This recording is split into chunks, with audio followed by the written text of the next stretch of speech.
कोण मागता? पायस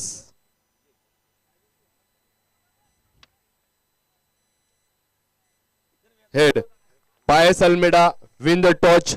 लवकरच आपला निर्णय आमच्यापर्यंत पोहोचवतो असा इलेल्या सगळ्या मान्यवरांचा, पदाधिकाऱ्यांचा आणि आमच्या मित्रवर्गांचा, आमका सहकार्य करणाऱ्या सगळ्यांचा आम्ही मनापासून स्वागत करतो.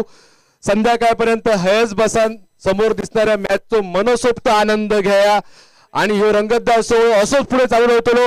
तुर्तास आपण कॉमेंट्रीकडे वळूया. आता कॉमेंट्री बॉक्स पण कॉमेंट्री प्रत्येकाच्या कानापर्यंत पोहोचवूया.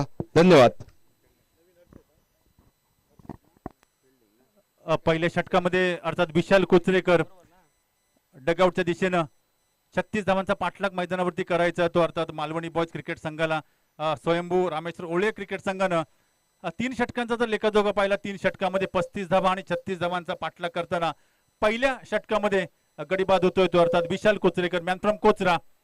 न्यू बॅटर मैदानाच्या दिशेनं आता मात्र गोलंदाज आकाश लाड पाहतोय. काय गोलंदाज मॅन फ्रॉम गोलवान खरोखरच नेत्रदीप गोलंदाज अजूनपर्यंत बांधून ठेवले, जखडून ठेवले. 4 चेंडूत एक महत्वपूर्ण फलंदाजाला बाद करण्यात यशस्वी होते. कोणती धाव खर्च करत नाही. 36 धावांचा पाठलागाचा मालवण बॉयज संघाला खरोखरच यष्टीच्या मागे आपण पाहतो. सचिन धामापूरकर, विशाल असेल, समीर असेल, सुरेश तानावडे असेल, शुभम पवार असेल, विवेक आग्ने असेल, शुभम जंगम असेल. खरोखर ही सर्व खेळाडू आपण पाहतोय मैदानात अजूनपर्यंत कोणती संधी देत नाहीयेत. काय गोलंदाजी पाहतोय.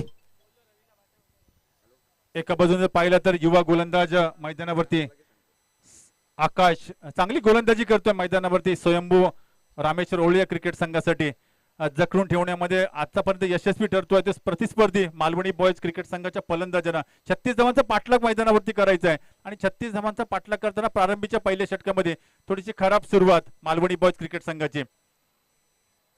खरोखरच चांगलं क्षेत्र समीर आले होते पॉइंटवर, कोणती धाव देत नाही. या स्पर्धेमधील पहिलं षटक मेन षटक हाताळतोय आकाशला. आकाशची गोलंदाजी आवडली असेल तर टाळ्या होत्या मित्रांनो. खरोखरच एक